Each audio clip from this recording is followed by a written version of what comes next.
opción de escoger sexo o género en el futuro documento de identidad es un tema novedoso que no tiene precedentes en la historia del país.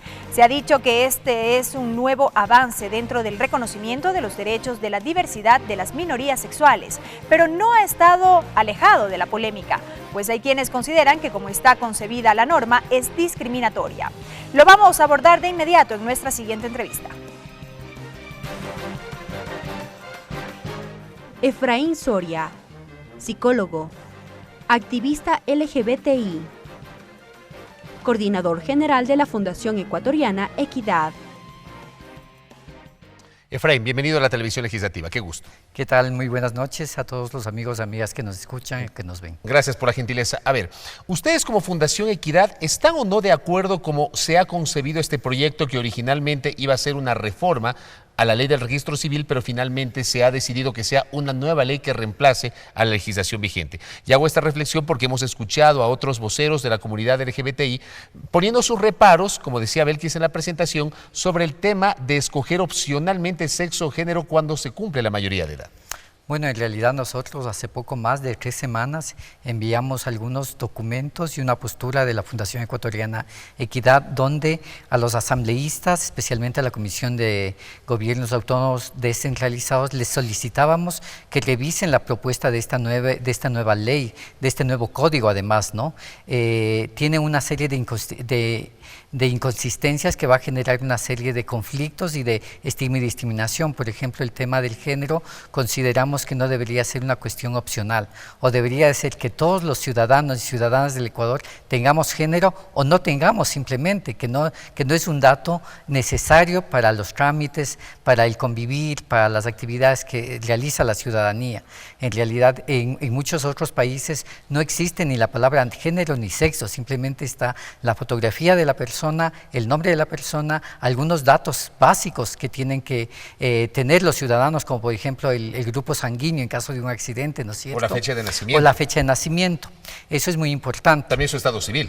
Exacto. El estado civil, por ejemplo, consideramos que es muy importante, porque recordemos que en el país se hacen algunas cuestiones contractuales donde el estado civil determina qué tipo de contrato es. Si dejamos en la propuesta de ley, se eliminaba el estado civil de una persona. Eso significaba que yo podía estar casado, pero podía vender el carro simplemente si ya no tuviera el estado civil. Ahora, si yo quiero vender el carro y estoy casado, necesito la autorización también de mi cónyuge para poder hacer ese tipo de trámites. Entonces, hay algunos datos que se deben mantener, pero a lo que nos interesa a las comunidades LGBTI es que ni el sexo, que es un dato que tiene que ver con la intimidad de las personas, no debería de estar asignado ahí, y tal vez nomás debería de estar el género, que el género es la forma de cómo queremos que los demás nos reconozcan o los demás nos traten, ¿no es cierto? El género al que yo suscribo tiene que ver cómo yo me veo y cómo quiero que las demás personas en la casa, en la calle, en los servicios públicos me traten. Entonces ahí hay una dificultad, porque están poniendo como opción poner el tema del género a los 18 años. ¿Pero esto no constituye un avance de pronto para ustedes, como lo han señalado en este caso los miembros de la comisión?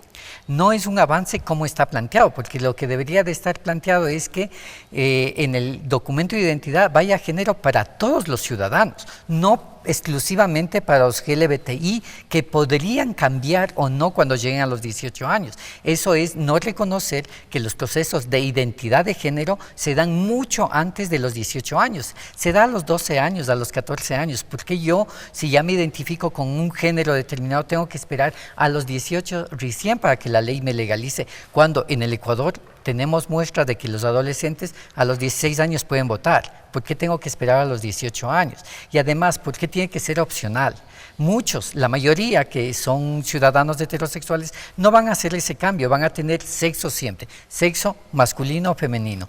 Pero las personas, especialmente las comunidades trans, van a pedir que se cambie de género, en vez de sexo, se ponga género. ¿Y qué significa eso? Que cuando aparezca la cédula, el de la ventanilla, el servidor público va a decir, ah, mira, este es un LGBT. Y los LGBT no es que queremos ser reconocidos cada 2 por 3, sino que queremos estar integrados a la sociedad, ser tratados. ¿Qué es lo que pasa en las ventanillas cuando va una persona trans a cambiar un cheque? Se expone al escrutinio de todo el mundo, porque aparece, claro, aparece de pronto una mujer, se ve una mujer idéntica a una mujer y de pronto el cajero o la cajera dice, pero usted es hombre, entonces, ¿qué hago? Voy, consulto, le cambio, no le cambio. Y probablemente no le cambie. Exacto. Entonces, ese tipo de cosas que son en el cotidiano lo que queremos cambiar. Y como está propuesta en la ley en este momento, es un retroceso. Y de darse paso tal cual y como está planteado en el informe, ¿qué hará la comunidad LGBTI? Bueno, nosotros tenemos algunas acciones. Una de estas, poder declarar a este proyecto de ley inconstitucional, sino que para eso necesitamos que se apruebe primero, claro. que se registre en el, ¿cómo es? Que se publique en el registro oficial y luego hacer una acción de inconstitucionalidad. Pero esperamos en realidad que el día de mañana la Asamblea trate ese tema con todos los argumentos que hemos enviado, porque el tema del género es uno, pero el tema de las uniones de hecho es otro problema que no está bien trabajado en este sentido.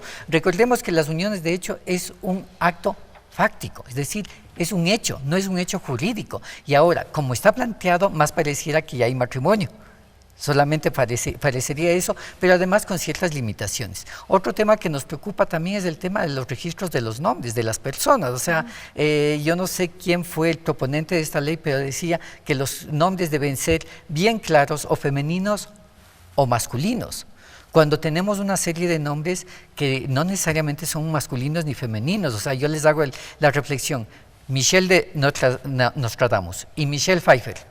El uno es hombre, el otro es mujer, tienen el mismo nombre. ¿Cuál es el problema? ¿Por qué no permitir que la sociedad más bien tenga nombres que sean de carácter, que no permitan esa observación? ¿Por qué seguir dividiendo a la sociedad en dos polos, masculino y femenino, cuando deberíamos de estar integrados? Porque eso sigue manteniendo los patrones heteronormativos y además el tema del machismo, ¿no? Siempre controlemos a las mujeres, queremos saber quiénes son mujeres. Bueno, en todo caso queda clara la posición y estaremos expectantes del debate el día de mañana. Gracias.